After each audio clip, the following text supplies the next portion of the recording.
Today I'm going to show you how you can turn off and on dark mode within Instagram. So the thing about Instagram is that it's going to follow your system settings.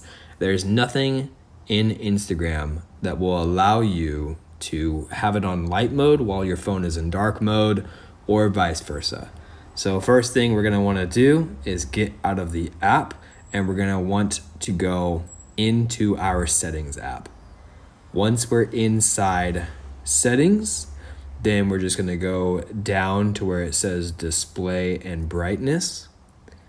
Now inside display and brightness, we can go ahead and toggle between light mode and dark mode. Let me go back into Instagram now to show you that it will be in light mode. So here's Instagram in light mode.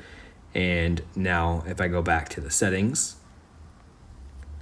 and I toggle on dark mode, and then I go back to the app, you can now see that it is in dark mode. So Instagram will follow whatever system settings that you are using. Maybe they'll make an update to this in the future, but as of right now, you have to do it through your settings app.